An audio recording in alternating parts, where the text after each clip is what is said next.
Good morning sa ating lahat, no? Welcome back muli at magandang umaga po sa mga bawat mga viewers ulit natin, sa mga members ng MBBC na muli ay kasama natin sa pagbukas ng ating ikawalong araw ng ating God's Word for You and a Cup of Coffee for Me. So ito yung ating muli, no? God's Word for You and a Cup of Coffee for me. Okay, so sadali.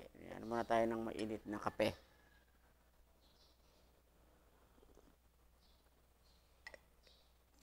Sarap ng kape Sarap ng pagkatimpla.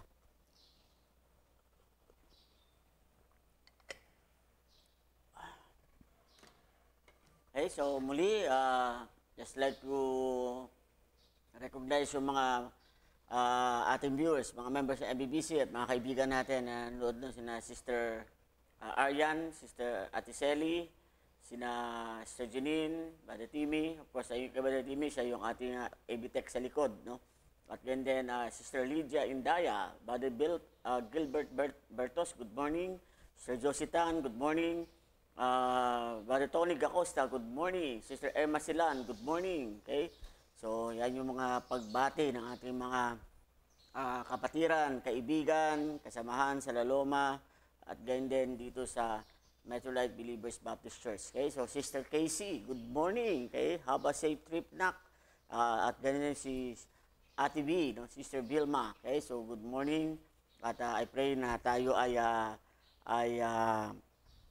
we are in a good day to day, good morning, no? Magandang ating mga umaga sa ating paggising. Although medyo makulimlim ang panahon natin, but I believe, no, we still thank the Lord na the Lord gave us another day na kung saan ay makapag-share tayo ng gospel, makapag-share tayo ng ating testimony, muli natin makita yung ma-witness natin yung kabutihan muli ng ating Panginoon sa ating mga buhay. Okay, please share our program sa mga kapatiran natin, sa mga kaibigan natin na hindi pa nila alam. Okay, at yung mga kaibigan, kindly extend this program to them. Okay, so Sister Jean Manchete, good morning. At ganyan din, wow, ang aking beautiful wife, nagpadala agad siya ng 50 stars. Wow, ang bait talaga ng aking asawa. Good morning, my sweetie, my love. Okay, so magandang umaga.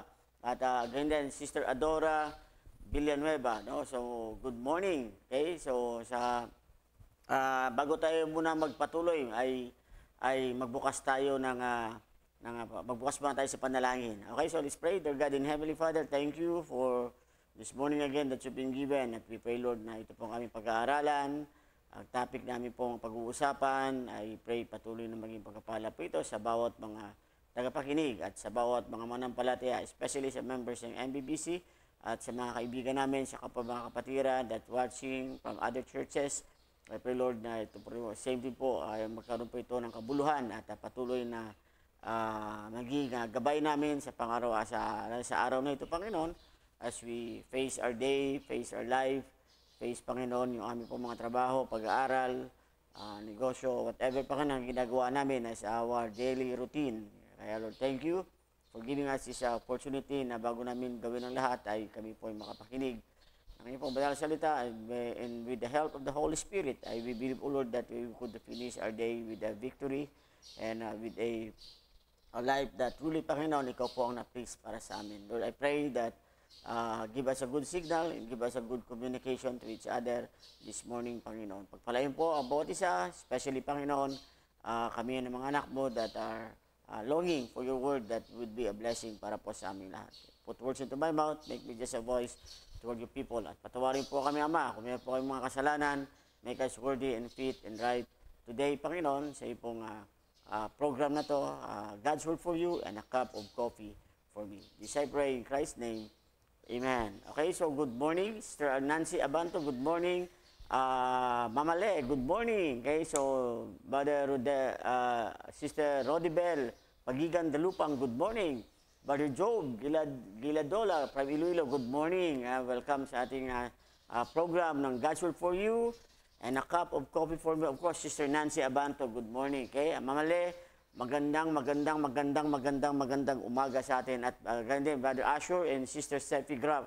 Steffi Grab, parang sa tennis yun Sister Stephanie, good morning from Australia. Ganyan din at we also welcome sa ating segment today si Sister Arlene. Good morning, Sister Arlene. Sister Joyce Enicilio, good morning. Okay, so bago tayo magpatuloy, no, at before we forget, mas maganda na sa bawat natin, meron tayong mga special numbers muna na papapakinggan. Okay, so Sister Roslyn, magandang umaga din sa iyo at pakinggan mo natin yung special numbers from MBBC. Again, ang special numbers ng church ay ang special number na dito is this is the special number from our church, especially sa mga regular na mga services natin. So it is a recorded videos na yan ang ating ginagamit. Brother Lito Palconitin, good morning. Okay, so regards kay Pastor Ruben Glinoga. Okay, so Sister Divina Briones from Padre Garcia, magandang umaga din. So makinig muna tayo ng special number before we proceed sa ating devotion this morning.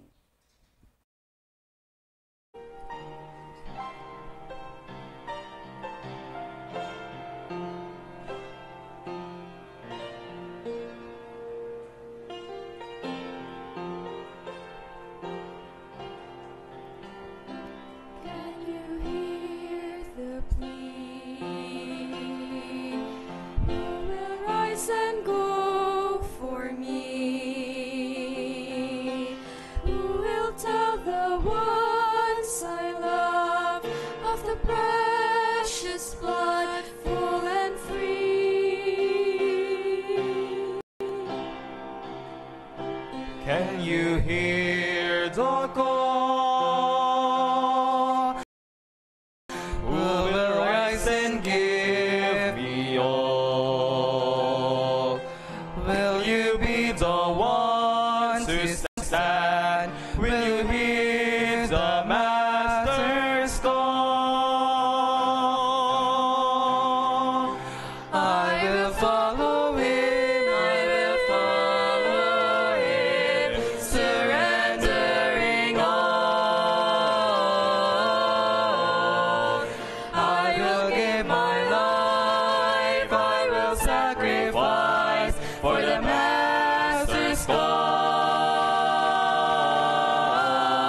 No mountain is too high, no mountain too high, no valley is too low. My eyes are on control, my God is in control. I will give my all for the Master's call.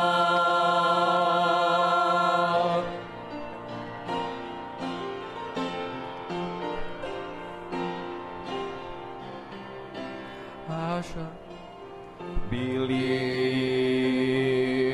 in him whom they have heard. And how shall they hear if we do not preach the word? How beautiful are the feet of them that go. Father, I have heard your voice, every knee I will go. I will follow him, I will follow him, surrendering all. I will give my life, I will sacrifice for the Master's call. No mountain is too high, no mountain too high, no valley is too low. My eyes are on control, my God is in control. I will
thank you.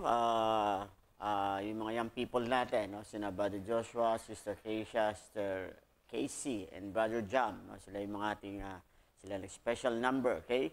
So, muli, good morning kina Mamale, good morning kina Sister Jamie Rose Indaya, Ma'am Rowena Guardian Uy, good morning. Sister Beth Negre, good morning. Sister Julie Ulubalang, good morning. At Keisha, good morning. Sister Jennifer Indaya, magandang umaga din. Of course, Sister Mary Ann Bernardo Natividad, good morning. At ganyan si Pastor Louie Abanya, my good friend, good morning from Padre Garcia. Okay, so magandang umaga sa ating lahat. At muli, ako yung nagagalak na tayo ay may nakita-kita sa ating morning devotion na God's Word for You and a cup of coffee for me. So I hope and pray, no, habang kayo dyan nakaupo, may kape-kape din kayo dyan para naman na talagang ma-experience natin na tayo ay magkakasama. Pastor Banghal, Pastor Elisa Banghal, good morning. Welcome tayo muli, no? At Pastor, kape tayo. Masarap ang kape na meron ako ngayon. Ito ay kape sa Vietnam. Galing ng Vietnam pa to eh. Okay, so good morning, Sister Jovelyn Grimaldo.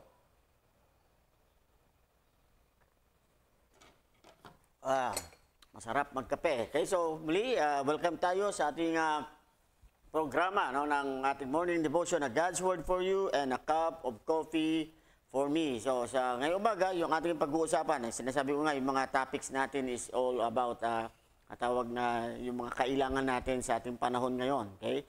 Timely na mga pag-uusapan natin at especially we are talking about from daily basis, no, na ito yung mga nakikita natin na nasabi natin na ito mga kailangan ko, no, before I go to work, before I go to school, before we do something, na ito yung mga usual natin na ginagawa. So we need some things that masabi natin na this is what we need. Brother King Peter Kubar, no, good morning from Tubod, okay? Nagtipunan, hindi ba? Nagtipunan ba? Hindi.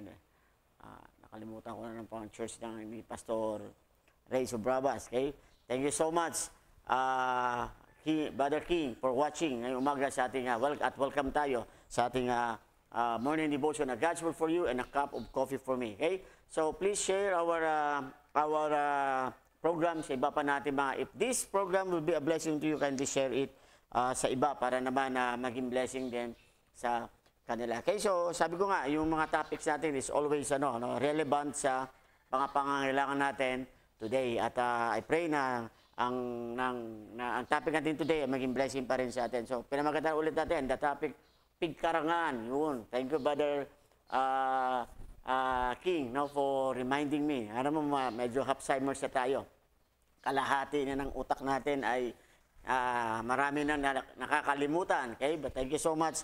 Nakasama ka namin. Okay? Regards kay Pastor Ray Sobrabas. At maraming salamat sa inyong hospitality nung nandun kami sa Tubod. No? Isipin mo, hindi naman ako guest speaker. Hindi kami, pero talagang inalagaan kami doon. Nung kami nandun last September sa Pigkarangan Bible Baptist Church, Lanao del Norte. Okay, so Nanay Anita, magandang umaga. Pastor Luciano, my good friend, good morning also. Welcome tayo sa ating God's Word for You and a cup of coffee for me. Okay, so ang pag-usapan natin ngayong umaga is, is the word confidence. Okay, yan ang ating pag-uusapan. Confidence, o sa Tagalog niyan ay tinatawag na kumpiyansa. Okay, yan yung no? May kumpiyansa ka ba? Diba? Sabi natin, kumpiyansa ako na okay ang lahat.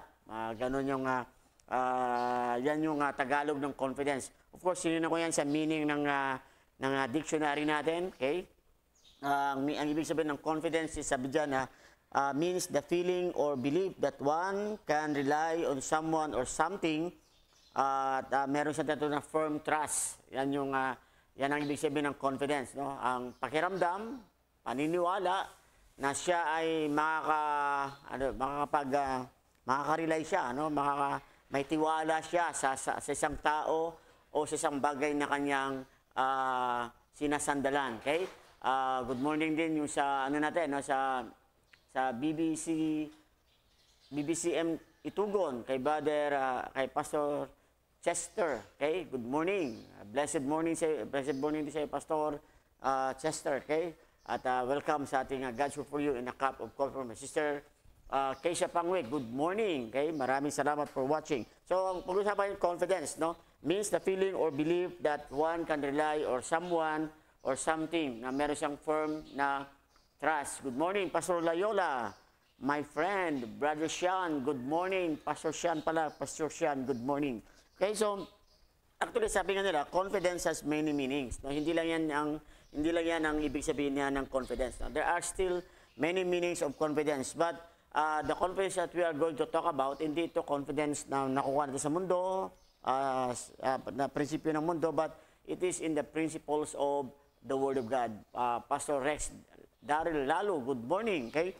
So, sabi nga, we can be confident in ourselves or abilities. Okay? Pwede tayo maging confident sa ating sarili o sa ating mga kakayahan. Kaya sabi nga, confidence that something will happen, confident about certain facts, including salvation. Pero, ano natin is, kaya nga, many meanings siya, meron din confidence in God's promises. No? Minsan, confident tayo sa ating sarili, confident tayo sa mga bagay na nangyayari, confidence tayo sa mga nakikita natin, no? Especially kung tayo iligtas na, maganda yan. Ikaw, confidence ka pag namatay ka, sa langit pupunta. And of course, sabi diyan, may mga confidence tayo na we are confident in God's promises. Okay?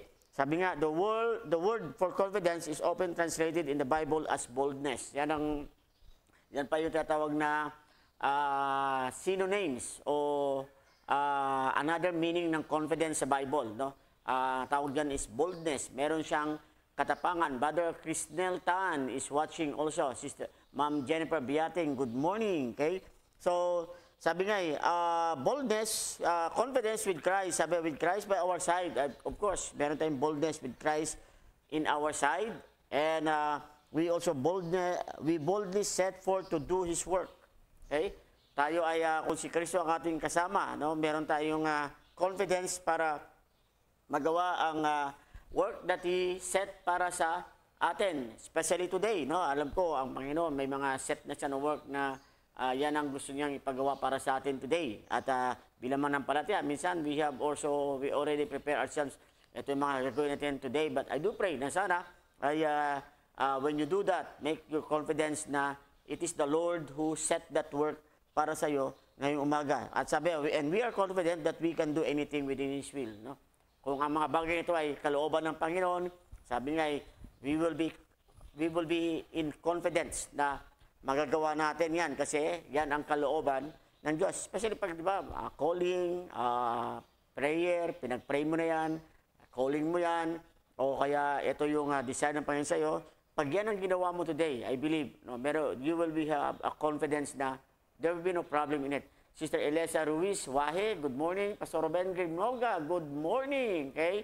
At Sister Emma, good morning. Sister Murli Palconitin, good morning also. Ang topic natin po sa ngayong umaga is word na confidence. Okay? At sabi nga dito,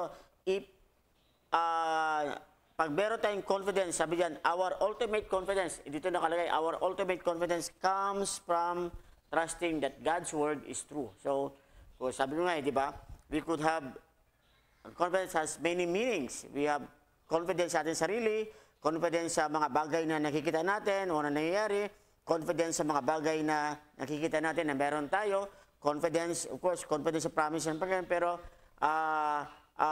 pinakamaganda, our ultimate confidence is trusting that God's word is true. So, maganda yan, no?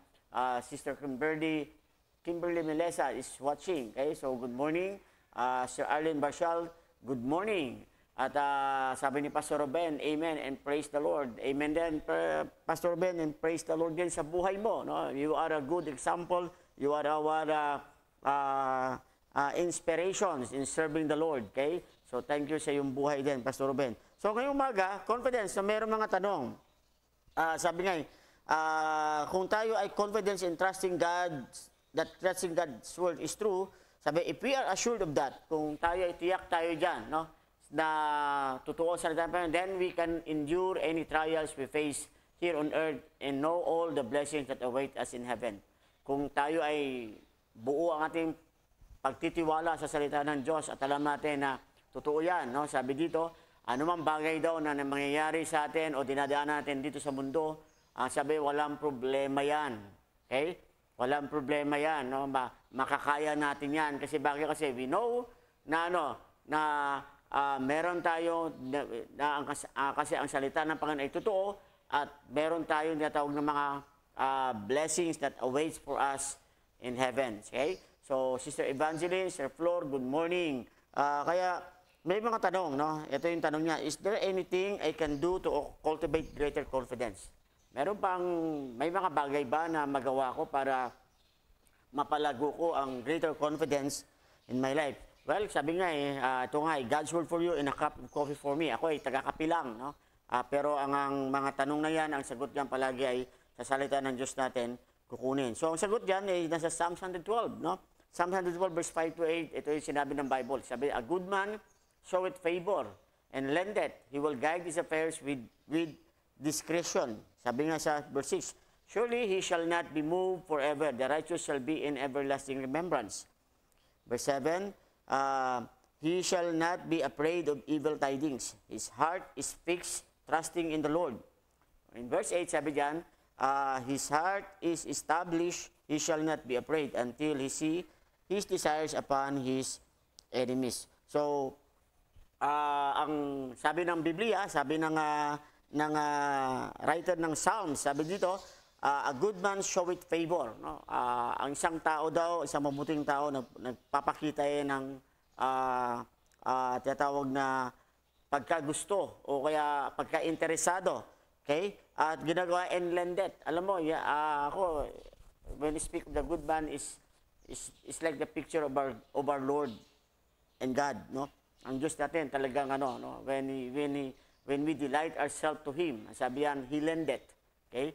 Siya ay nagbibigay at He will guide His affairs with discretion. At tayo naman, because of that, iniingatan natin yung ating mga ginagawa with discretion kasi we want to please our God. So, I believe, no, sabi dito, is sa verse number 7, nakalagay, he shall not be afraid of evil tidings. His heart is fixed, trusting in the Lord. So, is there anything I can do to cultivate greater confidence? Sabi dyan, fix your heart to God. Fix your heart in the Lord, trusting in the Lord. Sabi nga dito nakalagay, following God's principles, kung gusto nyo sumunod sa prinsipyo ng Diyos, gives you the confidence of a clear conscience. No? By following God's principles, dito tayo nagkakaroon ng confidence na ang mga ginagawa natin tama. Di ba? For example, nakita natin yung nangyari sa Middle East, no? Especially sa Israel. Okay, Pastor Ronaldo Saludario, good morning. At welcome po muli sa ating God's Word for You and a cup of coffee for me. Sister Evangeline, good morning. Okay, magandang umaga din sa iyo. Dito, di ba, nakita natin yung nangyari sa Israel, no? Except sa ginawa ng Hamas, hindi talaga maganda yon. That is sadistic and yung tinatawag na brute, okay? Yung hindi na makatao yan, inhumane ng ginawa ng kaya tinawag sila mga terrorist. Because of that, of what they did, okay? Pero tingnan mo, in return naman yung ginagawa ng Israel, okay? Ginagawa ng Israel, yung binobomba nila, retaliation ng Israel is, nakikita mo sa video, talagang isang bomb, pag tumama, it can collapse the whole building, it can ganito. Pag tignan natin yan sa iba, tingnan mo kung ikaw ay spectator ka, nag-observe ka lang, pwede mo sabihin na talaga napakasama ng Israel sa ginagawa nila. Diba? Pero alam mo, kung titignan mo yan sa side ng Israel, yan ang kanilang they have a clear confidence, clear conscience. Na they just only following. Diba? Kasi what the Hamas do, talaga hindi makatao. So they're just only following, sila naniniwala sila na ito din ang gusto ng Panginoon na dapat nila, na they're just also, hindi doing exactly what the Hamas do, but they're just, kumbaga siya is, when pag tinanong mo, meron ba silang clear conscience? I believe, No, they have reconciliation because they have the right to defend themselves against this. Kailangan talaga nilang ano, at kanilang ang punto na naman is not civilians but those people, those evil people that done ng tinatawag na inhumane para sa mga civilians ng Israel. Kaya ito yung mga bagay na so, kung makita mo, di ba, what motivates them? Anong nagtutulog sa kanila? That is the confidence. Ang confidence nila na they believe, naniniwala sila na ang Diyos ng Israel ay hindi sila pababayaan. And we believe that as a Christians, no? We believe that na ang pangako ng Diyos sa Israel talagang firm yan. That is unconditional when He promised it to Abraham, to David, at sa tinatawag ng New Covenant, talagang firm yan ang pangako ng Panginoon. Okay, so yan yung tinatawag na ano. Kaya kung tayo, bilang manapa, also, we will follow the principles of God.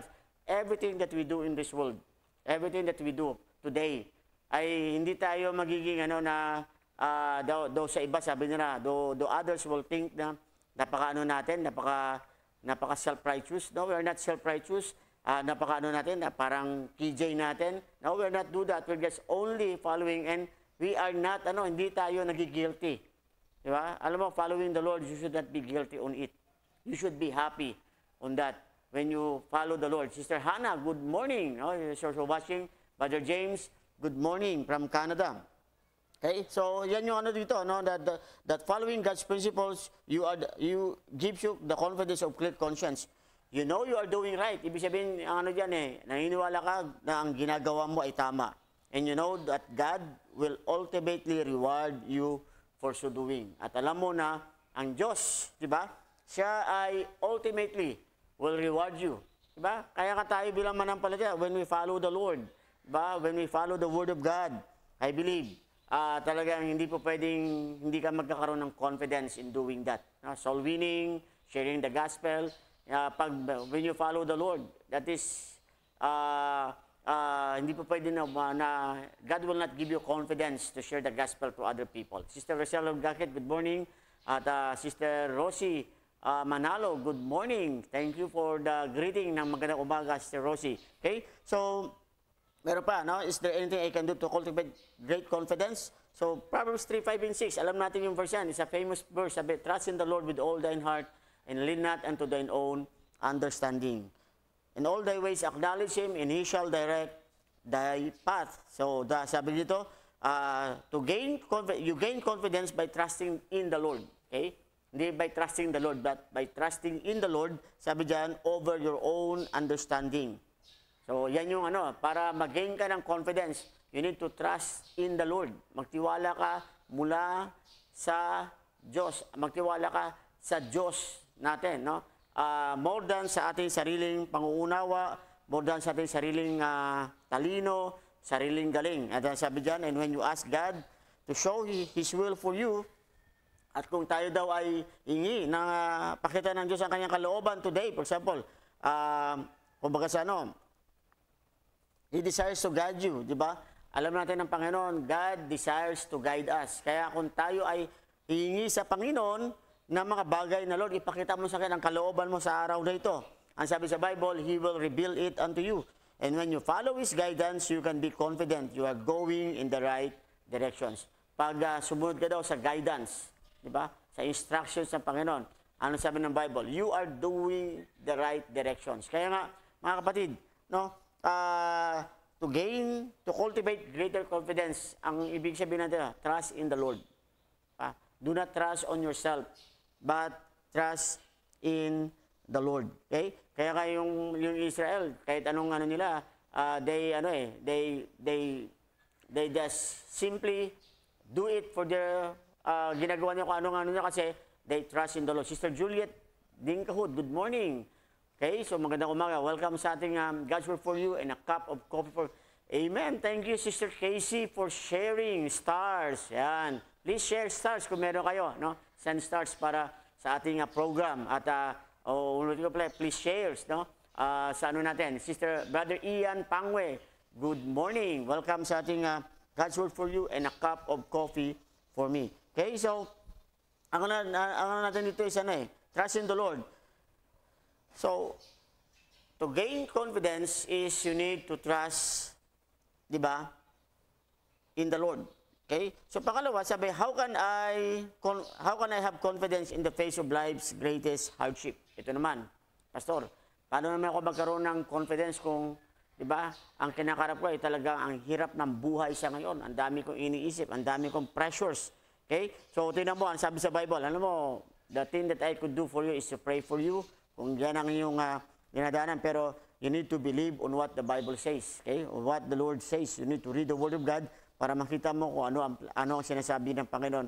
Kung tayo ay dumadaan sa ganitong mga hardship ng buhay, sa Romans chapter 8, verse 38-39, nasabi dyan, for I am persuaded that neither death, nor life, nor angels, nor principalities, nor powers, nor things present, nor things to come, nor height, nor depth, nor any other creature shall be able to separate us from the love of God, which is in Christ Jesus our Lord. Okay? So, ano ibig sabihin ng verse yan? Of course, lahat naman tayo, hindi naman tayo exempted sa mga life's greatest hardship. Lahat tayo dadaan dyan, di ba? Pero bilang manampalataya, when you go to the Word of God, isa lamang kita mo dito. Ano ibig sabihin? Ano sinasabi ng Panginoon? God assures you in Scriptures that even the powers of hell cannot keep His love away from you. Yan ang pinakamagandang isipin palagi natin. Though we are in the greatest hardship in our life, di ba? Talagang tingnan natin, when we read God's Word, makita mo nito ng blueprint ng Panginoon, ang promise ng Panginoon, talagang napakaliwanag na sabi diyan, I will never leave thee, nor forsake thee, and I will never leave you, because mahal tayo ng ating Panginoon. Sabi sa Bible, you have the confidence, even in the most frightening times, that God is with you no matter where you are. No? Meron tayong confidence. Sister Roslyn, thank you din for sending stars. Okay? Sister Divina, good morning. Pastor Magoliones, good morning. At welcome po tayo sa ating morning segment sa God's Word for You and a cup of coffee for me. Okay? So, ito yung mga na God assures. Okay? Kung tayo dumadaan sa we face life's greatest hardship, assure yourself that God loves you. And because God loves us, He will never leave us nor forsake us. Sabi nga ni Paul sa Philippians chapter 4, verse 11-13. Ang sabi ni Paul dito sa Philippians chapter 4, ang sabi diyan, not that I speak in respect of want, for I have learned in whatsoever state I am, therewith to be content. I know both how to be abased, and I know how to abound. Everywhere and in all things I am instructed both to be full and to be hungry, both to abound and to suffer need. Ang sabi niya, I can do all things through Christ which strengtheneth me. So anong ibig sabihin dito? The truth is, when you read this word, ang sabi yan, life has its ups and downs. Ang buhay ay, meron talagang ups and downs ang buhay. No? Katulad niya, kung ngayon ay dumadaan ka sa greatest hardship, well, ang next yan is blessings. Kung ikaw ngayon ay masabi mo na blessings overwhelming ka ngayon, well, maganda ka kasi ang next yan, hardship ulit. So life is full of ups and downs. Okay? So yan yung dyan. Brother Hill, Sakdalan, good morning. Sister Isa, good morning. Okay? Brother Eli De La Cruz, good morning. Ma'am Rowena, good morning. Okay? So ito yung mga natin na dapat na life has its ups and downs.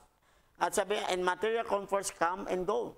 Yung mga material ng mga bagay, di ba? Minsan na-encourage sa mga material things that we receive. Sabi, it will come and go. Bago ngayon, kinabukasan natin panahon, luma na yan, papalitan mo naman yan.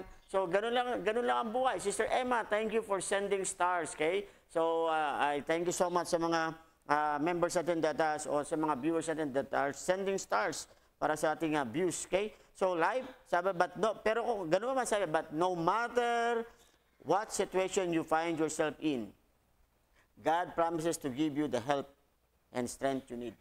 Pero ano man ang bagay, di ba? Life is full of ups and downs, material comfort comes and goes. Pero sabihan, pero tandaan mo palagi, God is always faithful on your side.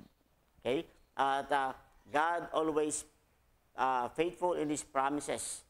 At sabi ng Panginoon, whenever you need strength, He will give. Whenever you need comfort, you will see. Whenever you need provisions, you will see. Whenever you need His word, you will hear. Ganun ang Panginoon. Okay? In times of good times and bad times, ang Diyos natin hindi siya nagbabago. Sabi sa Malakay chapter 1 verse 6, I the Lord change not. Siya ang Diyos na hindi nagbabago. Hebrews 13:8, Jesus Christ the same yesterday, today, and forever. He is the same yesterday, He will be the same today, and I believe He will be the same tomorrow. Yan ang Panginoon natin. Anong ibig sabihin yan? He is the same with His promises para sa atin. Okay? So you can be confident. You can be confident His love for you will never change. Sabi dito, magkakaroon ka ng confidence na ang pag-ibig ng Diyos sa atin, hindi yan magbabago. As Sister Astrid Rose Limbungan, good morning. No? Sister Raquel, good morning. Welcome tayo sa ating God's Word for you and a cup of coffee for me. Kaya nga, bilang mananampalataya, saan ka ba may kumpiyansa? Saan ka mayroong kumpiyansa? Okay? So, yung ating pag-usapan is confidence natin. Minsan may confidence tayo. We are fearing that our confidence is, gusto natin na paano ito papalago, or pangalawa, ay nagkaroon tayo na paano ang confidence ko, how can I have confidence? Paano ako magkaroon ng kumpiyansa in facing life's greatest hardship? Ang pangatlo, what happened when I lost confidence? Ito naman ang ano niya, no? Anong mangyari pag nawalan na ako ng kumpiyansa? Di ba? Kasi normal naman sa atin, eh. Hindi naman tayo robot. Hindi naman tayo perfectong tao. Sabi sa Bible, tayo ay imperfect people. And yan ang nakakalungkot no, sa ating imperfectness na buhay, ay talagang minsan ginagawa natin yan parang yung the excuses na natin. Kaya tayo ganito kasi imperfect tayo. Okay? So, ibig sabihin ganito, hindi yes, we have the Word of God, we have the promise of God, we read, we see, at sa buhay ng iba, talagang God's Word is true. Pero there are times that even though, bisangat, in our own very self talaga natin, experience natin ang goodness ng Panginoon. Pero there is a time pa rin na minsan we lose our confidence in God. Okay? So what happened if I lose confidence in God? Ano daw pwede kong mangyari?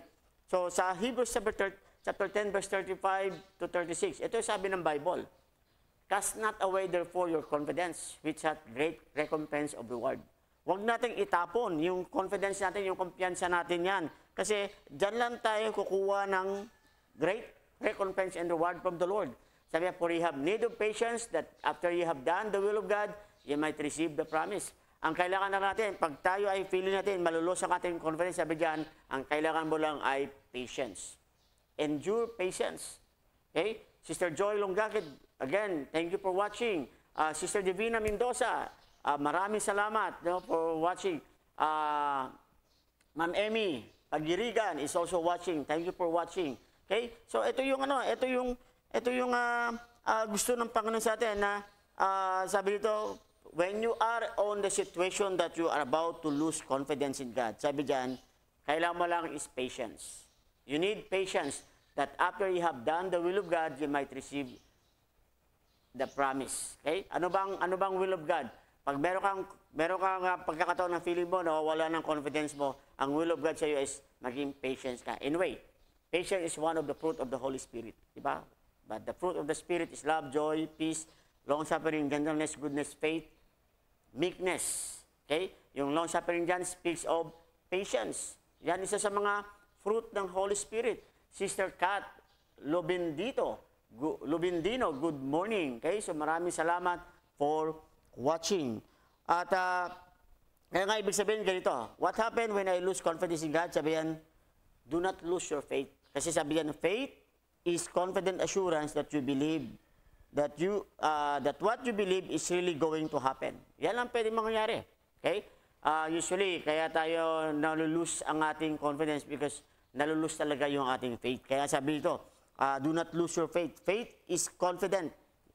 Ang pananampalataya, pagkitiwala sa Diyos, yan ang kumpiyansa natin. That we are really believing na God is in control sa lahat ng mga bagay na nangyari sa atin. When you begin to lose confidence in God, pag naramdaman mo na parang nawawala ang iyong kumpiyansa sa Panginoon, sabi diyan, do not run away. Turn to Him, not away. Sabi diyan, dapat lumapit ka. That's the time that you need to go closer to the Lord, in the Lord, not going away from the Lord. Okay? Patiently endure whatever is happening. Sabi dyan, no? Ano lang, magkaroon ka ng long suffering sa mga bagay na nangyayari sa buhay mo and continue to do the will of God. At continue na tayong gawin ang kalooban ng Panginoon. Sabi, as you take confidence from the promises from the promises He has already fulfilled, you will develop greater faith that His future promises will be fulfilled. Pag tayo ay nagkaroon ng confidence dyan, ginagawa natin ng confidence mga bagay na yan with the promises, no? We are hope with carrying the promises na binibigay sa atin ng Panginoon. Sabi diyan, wala even in future. Ano yan? We will be always confident na God will always fulfill yung mga promises niya sa atin. Matthew 11 verse 28, and sabi diyan, come unto me all ye that labor and are heavy laden, and I will give you rest. Okay? That is the promise ng Panginoon. When you are about to lose your confidence in God, you need to come to the Lord. Sabi nga, when you begin to doubt God, pag nagsimula kang, di ba, pagdudahan ng Panginoon, run to Him, not away from Him. Dapat doon tayo lumalapit sa Kanya. Dapat yan ang panahon na lumalapit ka sa Kanya, tumatakbo ka palapit sa Kanya, at hindi palayo sa Kanya. How else will you discover how much He really loves you? At yan ang pag ginawa mo, sabi dito, ay talagang madidiscover mo na talagang how God really loves us bilang Kanyang mga anak. Sabi nga sa John 14 verse 1 to 3, sabi dito, let not your heart be troubled. Ye believe in God, ye believe also in me. In my Father's house are many mansions. If it were not so, I would have told you, I go and prepare a place for you. Verse 3, and if I go and prepare a place for you, I will come again and receive you unto myself, that where I am, there you may be also. Alam mo, ano dyan ng Panginoon? Do not lose your confidence. Kasi sabi yan, losing confidence in God may cause you to forfeit eternal blessings. Eternal blessings that He is preparing for you. Yan ang mawawala sa atin. Pag pinili natin na mawalan tayo ng confidence sa ating Panginoon, sabi dyan, ang mawawala sa atin, hindi mawala ang kaligtasan mo. You are saved forever. Diba? Tayo naman, yan ang ating belief kasi yan ang sinasabi ng salita ng Diyos. Our salvation is secured. Kasi it is the Lord who promised. Okay? Hindi naman tayo ang nangako dyan. It is the Lord who the one who holds our life. Hindi naman tayo humawak ng buhay natin. Okay? So pero, ang ano dito is, ang mawala sa atin yung katawag na, when we speak of eternal, it's the eternal blessing that is preparing. Yan ang mawala sa atin, yung walang hanggang pagpapala o rewards one day in heaven sa atin sa langit, ng Diyos sa atin sa langit, yan ang pwede mawala sa atin when we lose confidence in God. Bakit mawala yan? Kasi you stop doing. Diba? Pag nag-stop ka ng doing, of course, wala ka nang malagay doon. Wala ka nang maiipon doon sa langit. Kaya, ayan yung ano natin na do not lose confidence. Kaya sabi sa Bible, let not your heart be troubled. If you are on the greatest trials of your life, do not trouble your heart to run away from God. But it is high time to run closer to Him. Yan dapat ang ginagawa ng bawat mga manapra. Pastor Raj Adelan, good morning. John Godofredo Isidoro, good morning. Okay? Welcome tayo sa ating God's Word for You and a cup of coffee. Please share, no? Please share. Okay? Then, pinakauli, ang sabi dyan, what is the reward for trusting God and putting confidence in Him? Ano naman ang reward? Diba? Ano naman ang reward kung ako ay magtitiwala sa Panginoon at ilagay ko ang aking kumpiyansa sa Kanya? Well, sabi sa Jeremiah verse 17 verse 7. Sabi Jeremiah verse 17 verse 7, sabi, blessed is that man that trusted in the Lord and whose hope the Lord is. So, mapalad ka, no? Kasi hindi lahat ng mga tao ay nagtitiwala sa Panginoon. Pero pag ikaw ay nagtiwala ka sa Panginoon, binigay mo ang kumpiyansa mo sa Panginoon, at ang Panginoon ay may ginagawa siyang mabuti sa atin, wala siyang ginagawang masama sa buhay natin. Ang sabi yan, you are a blessed person. Okay? Totoo yan. Ang sabi ng Panginoon, ang mga tao na nagtitiwala sa Kanya, blessed. Ang mga tao na nilalagay nila ang kanilang kumpiyansa sa Panginoon, blessed sila. Kasi ang hope nila ay ang Diyos lang. Kasi pinapakita mo na there is no other God beside Him na iyong pinagkatiwalaan. Wala kang pinagpapalit sa Kanya bilang siya ang Diyos mo. Of course, kanina binasa natin yung John 14, 1 to 3, di ba? Sabi, let not your heart be troubled. You believe in God, believe also in me. In my Father's house are many mansions. If it were not so, I would have told you, I go and prepare a place for you. And if I go and prepare a place for you, I will come again and receive you unto myself. That where I am, Sabi yan, that where I am, naniniwala ka dyan, there you may be also. At sabi yan, I will come again and receive you unto myself. That is the Lord's promises. Mission na, Mama Florida Balabag, good morning. Okay, welcome sa ating God's Word for you and a cup of coffee for me. My good friend, Brother Nino Takuyan is watching also. Welcome bro sa ating morning segments ng God's Word for you. God's Word for you and a cup of coffee for me. Sabi nga, those who trust in God are rewarded with many personal blessings in this life. Okay? Totoo yan, no? Yung mga tao doon na nakitiwala sa Panginoon ay talagang pinagpapala sila o ginagantimpalaan sila ng Diyos sa mga maraming personal blessings sa kanilang buhay. Ano yan? Mga less fears, deep comfort, greater hope. Yan yung mga ano ng Panginoon. Hindi man yan materially, pero emotionally, physically, tawag natin na mentally, spiritually. Makita natin yung stability ng ating pagkitiwala sa Panginoon. Makita natin na hindi tayo nag-worry, hindi tayo nagpapanik, kundi tayo ay we know deeper. No? Alam natin, pag may mga ganun tayong sitwasyon, mas lalo tayong lumalalim sa ating pagkakilala sa ating Panginoon. So, ito yung those who trust in God are rewarded with many personal blessings in this life. Ako, mas gusto ko yan, no? Mas gusto ko na less fear ka, di ba? Kasi ang fear talagang it can make you halt, stagnant, paralyzed. Mas maganda pa na deep comfort. Malalim ang iyong malalim ang iyong pagiging ibig sabihin yung relax ka sa Panginoon at full of hope ka.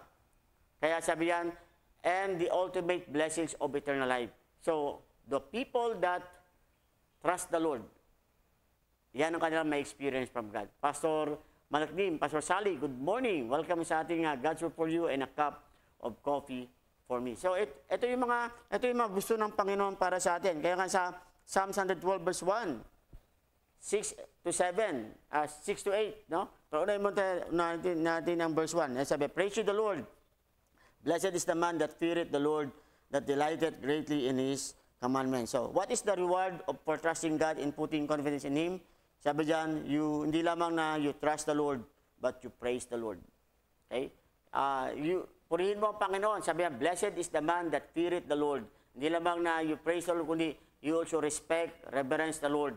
At sabi yan, that delighted greatly in His commandments. Sabi sa verse number 6, surely he shall not be moved forever.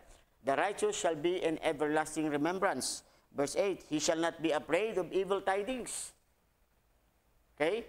His heart is fixed, trusting in the Lord. Napakagandang verse yan. And then verse 9, his heart is established. He shall not be afraid until he see his desires upon his enemies. Kaya nga yun ang Israel, ganun kanilang ngayon. Yung kanilang mga puso, no? Their heart is established. Hindi sila natakot kahit na may mga rumors na ito mangyayari, o nag-i-intervene yung mga malalaking bansa against them sa kanilang mga ginagawa. They're just fixed to do what is right. They're just confident na ang kanilang meron silang clear conscience na tamang kanilang ginagawa. At ang kanilang desires ang desire nila is hanggang sa ma-fulfill nila ang plan nila that all their enemies, itong mga taong ito, especially itong mga gumawa itong mga terrorist sa Hamas, ay mawala ito sa kanilang panig. Kasi ganun din naman ang desire ng mga Hamas sa kanila Kailangan sila mawala sa mundo, di ba? So, ganun din dapat ang kanilang ginagawa. Kaya nga, yan yung tatawag na maganda sa Israel they put their confidence in the Lord. Hindi sila nagtitiwala sa kanilang sarili. Kaya nga, sabi diyan, he shall not be afraid of evil tidings. Ano ba ng mga evil tidings? Ano ba mga balita? Hindi yan natatakot. His heart is fixed. Tayo dapat ganun din, no? Ano man mga balita, we should not be afraid of that bad news. Ang heart natin fixed kasi alam natin, nagtitiwala tayo sa Panginoon. Nagtitiwala ka ba sa Panginoon? Yan ang pinakamagandang tanong sa sarili natin today. Okay? Kaya nga, in closing sabi, when you remain confident, no, kung tayo ay, when we remain confident in God, He promises that you will be able to face fear. Yes, di ba?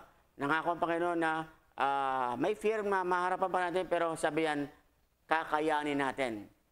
To face, you will be able to face fear, to face the bad news, to face your foes, and whatever else may come in your way, triumphantly. At ang lahat na yan, sabi diyan, kung yan ang dumating man, sabi sa Bible, sa tulong ng Panginoon, tayo ay magka-come out tayo victoriously sa mga bagay na yan. Kaya mga kapatid, no, kung ang lesson natin ngayong umaga, simple lang.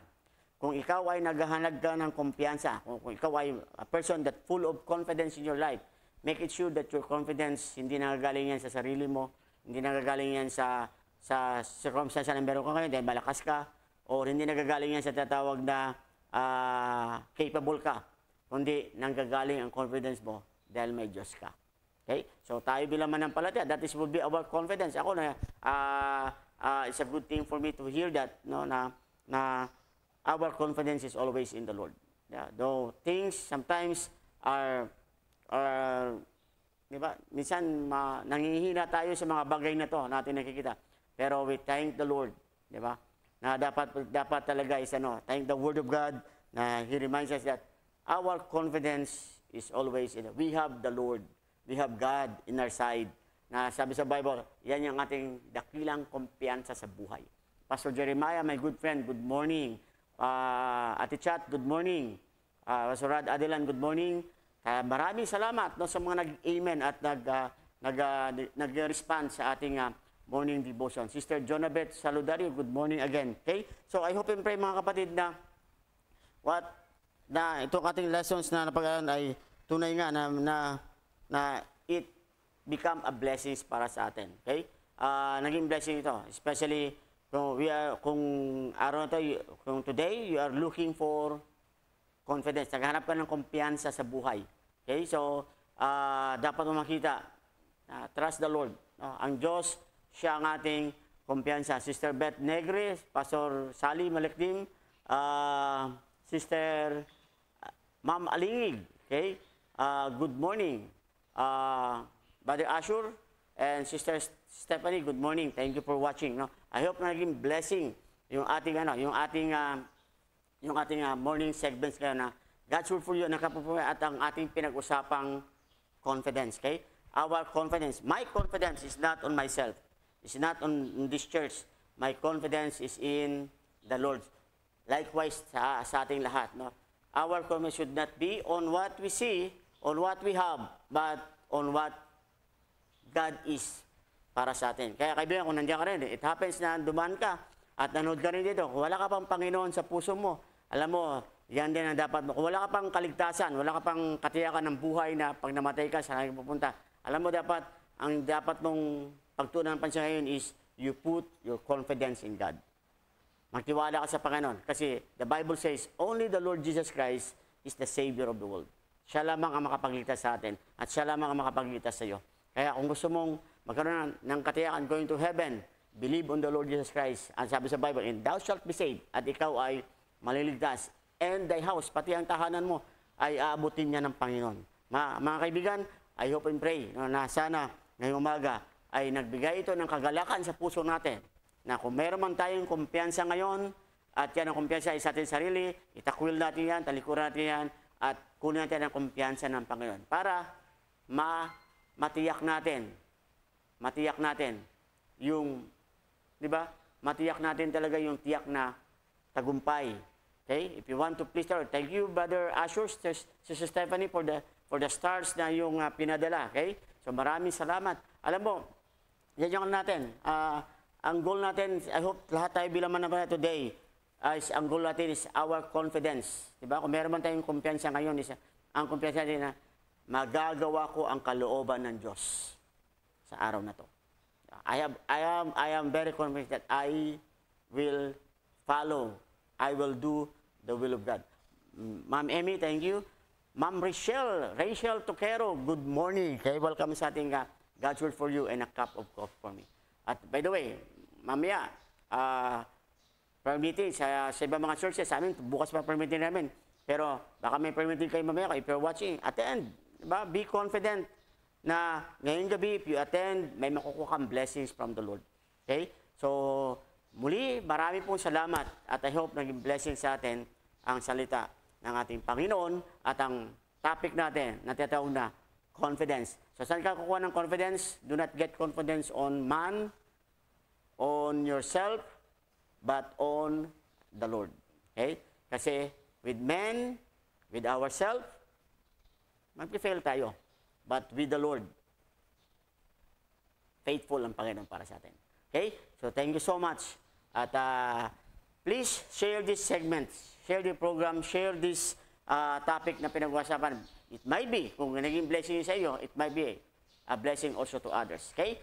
So thank you so much at maraming po salamat sa bawat mga tagapanood namin at taga-subaybay. Okay? So maraming salamat din even for everybody that sends stars. No? Thank you so much. Sir Josie, Sir Geraldine, Manchete, thank you so much. Brother Tony, thank you so much. Missionary Balabag, thank you so much. Sister Joy, thank you so much.